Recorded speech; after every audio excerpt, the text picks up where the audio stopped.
ప్రధానంగా అది డిహైడ్రేట్ ఆ విధంగా ఆరోగ్య పరిస్థితి పోవడం వల్ల చనిపోయింది. ఇంకా దానికి సంబంధించిన ఆ వార్షిక రిపోర్ట్ అయితే త్వరలోనే వస్తుందని కూడా డిఎస్పీ తెల్లక్ అయితే చెప్పడం జరిగింది. మరి ఈ యొక్క కుక్కకు సంబంధించిన వచ్చేటువంటి రిపోర్ట్ పైన కీలకంగా ఉన్నప్పటికీ కానీ మరొక కోణాల్లో అన్ని కోణాల్లో కూడా దర్యాప్తు అయితే కొమ్మలో సాగుతుంది. ఆపరేషన్ ఆపడం లేదు. ఆ పక్కన ఉన్నటువంటి చెరువులు గాలిస్తున్నాం, ఆ పక్కన ఉన్నటువంటి కొండలను మరేక ప్రాంతాల్లో అన్ని విధాలుగా కూడా ప్రయత్నాలు అయితే సాగుతున్నాయని కూడా ఈ రోజు పామాయిల తోటలో ఆ మొత్తం గడ్డిని తొలగించే ప్రక్రియ టాటర్లు పెట్టారు. ఆ గడ్డిని తొలగిస్తే ఒక ప్రక్రియ 40 ఎకరాల విస్తీర్ణంలో కూడా గడ్డిని తొలగిస్తే ఒక క్లారిటీకి అయితే వస్తారు. ఎందుకంటే ఇంకా పామాయిల తోటలో పాపం లేదు అనేది ఒక క్లారిటీ ఇచ్చేస్తే మిగిలిన పని అంటే ఇంకా పామాయిల తోటలో గడ్డి ఎక్కువగా ఉన్న నేపథ్యంలోనే ఎక్కడో చోట పొదల్లో పాప ఉండే అవకాశాలు ఉన్నాయని కూడా అనేక అనుమానాలు ఉన్నాయి. అంటే పాప ఆ కంచి దాటి వెళ్ళదనేది కూడా చెప్తున్నారు. మేము కూడా ఈ రోజు వెళ్ళాం. ఆ కంచి పాప చివరి తోటగా ఉన్నటువంటి ప్రాంతంలో ఆ చిన్న ఇంటికి కూడా ఆ యొక్క కంచికి కనిపించిన పరిస్థితి పాప వెంట్రుకలు మొదటగా తండ్రి చూసినప్పటికీ మనం క్షుణ్ణంగా పరిశీలించాం. పరిశీలన నేపథ్యంలోనే వెంట్రుకలు పాపకు సంబంధించిన వెంట్రుకలు అయితే మన ఆర్టీవీకి అయితే కనిపించాయి. అలాగే అవే వెంట్రుకలు తండ్రి కూడా చూసానని చెప్తున్నారు. ఆ పక్కన కంటే కుక్కకు సంబంధించి కూడా చూసానన్నారు. అదే దాటే క్రమంలోనే ఏదన్నా జరిగి ఉంటుందా లేదంటే ఎవరైనా పాపం తీసుకెళ్లే క్రమంలో ఎవరన్నా ఏదన్నా ఇంటికి దాన్ని చిక్కుకుని ఉంటాయని కూడా అది కూడా తెలియని పరిస్థితి ఉంది. కానీ చుట్టుపక్కల ఉన్న వాళ్ళు స్థానికులందరూ కూడా ఇదంతా కూడా ఎవరో తీసుకెళ్లిన పనే, పాప క్షేమంగానే తిరిగి వస్తామని మేమంతా ఎదురు చూస్తామంటూ కూడా ఈ రోజు చిన్నారులు కూడా పూజలు చేశారు అదే గ్రామంలో. అంటే ప్రకాష్, ఇప్పుడు ఆ తల్లిదండ్రుల కండిషన్ ఏంటి? మొన్న మనం ఆర్టీవీ కూడా లైవ్ లో మాట్లాడాం ఆ తల్లితో తండ్రితో. వాళ్ళు ఏడ్చి నిజం చెప్పాలంటే వాళ్ళ కన్నీళ్ళు కూడా రాని పరిస్థితి. ఎలా ఎక్స్ప్రెస్ చేయాలో ఆ తల్లికి తెలియడం లేదు తన బాధని. మరి వాళ్ళ కండిషన్ ఎలా ఉంది ఇప్పుడు? సైకలాజికల్గా కానీ లేదంటే వాళ్ళ హెల్త్ కండిషన్ కానీ బాగానే ఉందా? వాళ్ళు ఏమంటున్నారు అసలు ఇప్పుడు? అంటే 11 days అయిపోయింది కదా, వాళ్ళకి ఇంకా హోప్ ఉందా? పాప తల్లి అయితే ఒకటే చెప్పుకొస్తుంది, భవానీ చాలా నేర్పడిపోయి తన అంతా కూడా తన చిన్నపిల్లకి కనీసం ఏదైతే జ్ఞానేశ్వరి పెళ్లికి కనీసం ఆ పాప కూడా ఇంకా పేరు పెట్టలేదు. జ్ఞానేశ్వరి ఐసు అని పిలుచుకునేది కూడా అని. అంటే పాప కొంచెం తెల్లగా ఉందని చిన్న పాప తనకి ఐసు అని పెడతానని చెప్పిన నేపథ్యంలో జ్ఞానేశ్వరి ఐసు పిలిచేది. అటువంటి చిన్నపిల్లకి కనీసం ఫీడింగ్ అంటే తన ఆరోగ్య పరిస్థితి బాగోలేదు. తల్లికి ఆరోగ్య పరిస్థితి బాగోకపోవడం ఒక పక్కనైతే ఆ 4 రోజుల తర్వాత తిరిగి వచ్చినటువంటి కుక్క తన తల్లిని కలిసిన భవాని. అటువంటి సమయంలో చిన్న పాపకి పాలు ఇవ్వడం, ఫీడింగ్ ఇవ్వడం అనేది కూడా చాలా ఇబ్బందికర పరిస్థితులు. అటువంటి కుక్క కలిసిన తర్వాత ఆ పాపకి ఫీడింగ్ ఇవ్వకూడదు. ఈ నేపథ్యంలో పాపకు సంబంధించిన ఆ పాల డబ్బాలు తెచ్చేందుకు కూడా చాలా ఇబ్బందికర పరిస్థితులు వాళ్ళు పడుతున్నారు. ఈ రోజు కూడా ఎక్కడ దొరక నర్సీపట్నం యొక్క ప్రాంతానికి వెళ్ళారు, తుని ప్రాంతంలో తిరిగారు, కాకినాడలో కూడా తిరిగారు. పాల డబ్బాలు దానికి సంబంధించిన వైద్యులు ఏదో చూపించారట, అది సంబంధించిన పాల డబ్బా దొరక్క చాలా ఇబ్బంది పడ్డారు తల్లి.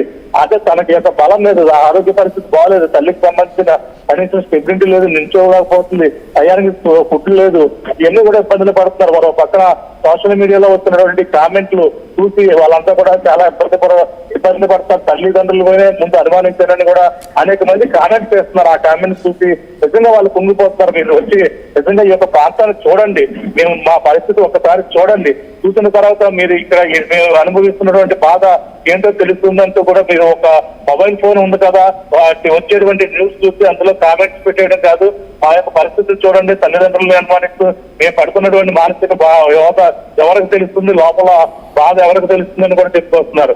అంటే వాళ్ళ నిజంగా చెప్పాలంటే అరగంట వ్యవధిలో ఎటువంటి అంటే తల్లిదండ్రులు ఎలా అనుమానం ఇస్తారు అంటే తన చిన్నపాపకు స్నానం తీసుకున్న క్రమంలో తన తండ్రి వచ్చి అక్కడ దింపారు, వెళ్ళిపోయి తన వెనక తండ్రి వెనకాల వెళ్ళిపోయింది.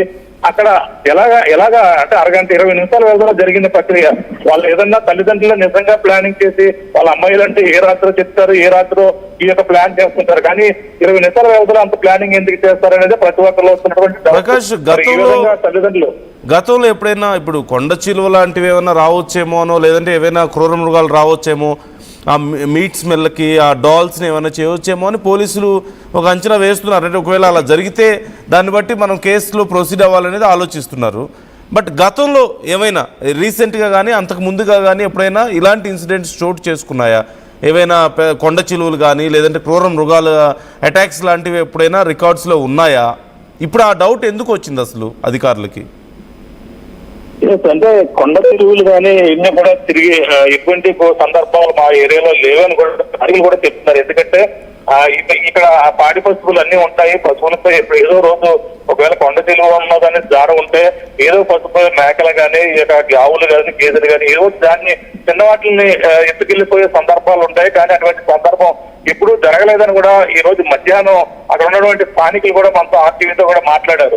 ఆ మాట్లాడిన సందర్భంలో ఇటువంటి మేము తిరుగుతాం, ఇటువంటి అడవి పందులు ఉంటాయి, ఏదో చిన్న చిన్న ఏదో సమల పిల్లలు ఇవి ఉంటాయి, ఇవి మాత్రమే తిరుగుతుంటాయి ఎక్కువ. కానీ ఎప్పుడు కూడా ఈ యొక్క ప్రాంతంలో కొండ తిరుగు వచ్చిన సందర్భం కనపడలేదు. ఒకవేళ కొండ తిరువే నిజంగా వచ్చి పాపని ఆ యొక్క ప్రాంతంలో పామాయిల తోట పెరిచింది దాటకుండా అక్కడికి వచ్చి అటాక్ చేస్తుందనుకో, అక్కడ పాపని ఒక్కసారి మింగేసే క్రమంలో కుక్క ఎప్పుడైనా సరే పాము కనపడితే కుక్క కంపల్సరీ ఫైట్ చేస్తారు.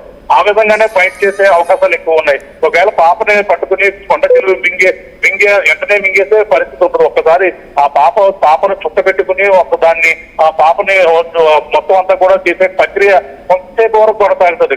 కానీ 20 నిమిషాల తర్వాత పాప అదృష్టమైందని ఆ యొక్క ప్రాంతం అంతా కూడా, ఆ యొక్క పాప కనిపించే ప్రాంతం, ఆ యొక్క ఉన్నటువంటి అడవి ప్రాంతం అవన్నీ కూడా గ్రామస్తులతో ఉన్న అక్కడ ఉన్నటువంటి స్థానికులు మొత్తం అంతా కూడా జల్లెడు పట్టారు. ఒకసారి అంటే పోలీసులు రాకముందే పాప కనపడడం లేదని ఒక్కసారిగా చెప్పుకున్న నేపథ్యంలో సిహెచ్ అగ్రహాలకు సంబంధించిన స్థానికులే మనతో కూడా చెప్పారు. మేమంతా కూడా వెళ్ళాం, ఆ ప్రాంతం అంతా తిరిగాం. పాప ఎవరైనా సరే చిన్న పాపే కదా కనిపించలేదు అంటే మాకు మనసు చలించి మేమంతా కూడా ఆ 20 నిమిషాల వ్యవధిలోనే వెళ్ళామంటారు. కానీ కొండ తెలుగు ఒక్కసారి మింగేసింది అనుకో, అక్కడి నుంచి కదిలే పరిస్థితి ఉండదు. అక్కడ చెట్టుకో ఏదో దానికి చుట్టుకుని ఉంటుంది. అటువంటి పరిస్థితులు కూడా అక్కడ కనపడలేదు. వాళ్ళకి కూడా అడవంతా ఎక్కేసామని కూడా చెప్పుకొచ్చారు. కానీ పాపం నిజంగా మింగితే ఆ పాప కదలలేని పరిస్థితుల్లో ఉంటది, అక్కడే ఉంటది. తన మత్తు ప్రభావం పాప తను బాడీలో డైజెషన్ అయ్యే వరకు కూడా పాప ఎక్కడికి కూడా కదలదు. కానీ అప్పటి వరకు కూడా కుక్క ఊరుకోదు, కుక్క కూడా ఫైట్ చేస్తుంది తప్ప. ఆ విధమైనటువంటి సంభాషణ చెప్తారు. అట్లీశాఖ అధికారులు కూడా ఇటువంటి పరిస్థితి కూడా లేదు. ఇక్కడ అడవి జంతువులు లేవు, మనిషికి హాని కల్పించేటువంటి జంతువులు పూర్వముగాలు ఎక్కడ కూడా లేవని కూడా అటవీ శాఖ అధికారులు చెప్తుంటే ఇదేమైనా జంతువులు పరిణామానికి ఆ జిల్లా ఎస్పీ కూడా నిన్న చెప్పడం జరిగింది. అదే విషయాన్ని కూడా ఆ కోణంలోనే ఈ రోజు బొమ్మలు పెట్టడం, ఆ బొమ్మలు పెట్టినటువంటి ఆ పరిస్థితిలోనే ఆ బొమ్మల మాంసపు బొమ్మలని చూసి ఏదైతే జంతువు అప్పుడు అటాక్ చేస్తుంది వస్తుందని కూడా మరి ఇటువంటి ప్లానింగ్ అయితే వేశారు. మరి అది కూడా వాళ్ళు అంతకు ముందు 4వ రోజు 5వ రోజు 6వ రోజు వేస్తే బాగుంది. కానీ నిన్న అమావాస్య, ఈ రోజు 11 రోజులు అవుతుంది. ఇప్పుడు నిన్న ఎస్పీ వచ్చిన తర్వాత అడవి జంతువేమో అనే కోణంలో పెట్టి ఈ విధంగా పెట్టడం మరి కొంచెం చర్చనీయాంశంగా మారుతుంది. మరొక విధంగా కూడా పోలీసులు ఆలోచించడానికి వేరే ఆస్కారం ఎక్కడ కనపడడం లేదు.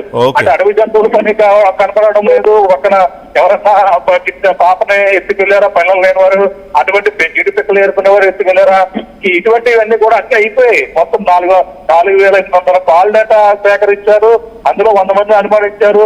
ఆ చుట్టుపక్కల ఉన్న వాళ్ళందరూ కూడా అనుమానించినప్పటికీ ఆ పిక్కలు ఏరుకున్న వాళ్ళు అనుమానించినప్పుడు ఎటువంటి క్లూ కూడా రావడం లేదు. ఈ నేపథ్యం అడవి జంతువులపై వాళ్ళు చూపుతుంది. అడవి జంతువులు ఏదన్నా వచ్చి క్లోజ్ చేసి అడవి జంతువు పని ఏదైనా చెప్పేసి కేసు క్లోజ్ చేసే అవకాశాలు కూడా లేకపోలేదని కూడా అందరూ కూడా భావిస్తున్నారు. నందు right thank you Prakash, thanks for the details. మొత్తం మీద అడవి జంతువుల పని అయి ఉండొచ్చేమో అన్న అనుమానాలు ఉన్నాయి. దానికి తగ్గట్లుగా ఏదైనా కొండ చిలువ కానీ లేదంటే క్రూర మృగం కానీ ఎత్తుకెళ్ళిపోయి ఉండొచ్చు. అందుకే కుక్క గాయాలయ్యాయి. అలాగే పాపకి సంబంధించి ఏమైనా వాళ్ళు దొరకలేదు అనే అనుమానాలతో ఇప్పుడు అక్కడ కొన్ని మీట్ని ఫెన్సింగ్కి పెట్టేసి కొంత మాంసాన్ని పెట్టి దాంతోపాటుగా కొన్ని బొమ్మల్ని కూడా పెట్టినటువంటి పరిస్థితి మనం చూస్తూనే ఉన్నాం. ఒకవేళ సిమిలర్ అంటే అక్కడి వరకు పాపకు సంబంధించి ట్రేసింగ్ ఉంది, ఆ తర్వాత లేదు కాబట్టి సో అక్కడికి ఒకవేళ ఏదైనా ఆ మాంసం స్మెల్కి అడవి జంతువులు ఏవైనా అట్రాక్ట్ అయ్యి వస్తే మనకు అర్థమైపోతుంది పాప ఎలా మిస్ అయిందనడానికి ఏదో ఒక ఆధారం దొరుకుతుందన్న ఆలోచనలో ఇప్పుడు అధికారులు ఉన్నట్లు కనపడుతుంది. సో అధికారులు ఈ ప్రయత్నాలు మీకు ఎలా అనిపిస్తున్నాయి? మీ అభిప్రాయాలను కూడా కామెంట్ చేయండి. ఈ బొమ్మలు పెట్టడం కూడా ఈ యొక్క నిర్మాసంగా ఉన్న ప్రాంతంలో ఇలా బొమ్మలు పెట్టడం. మరో విషయం ఏంటంటే జాహ్నవి కేసు ఇప్పటి వరకు చెప్పండి. మేము కూడా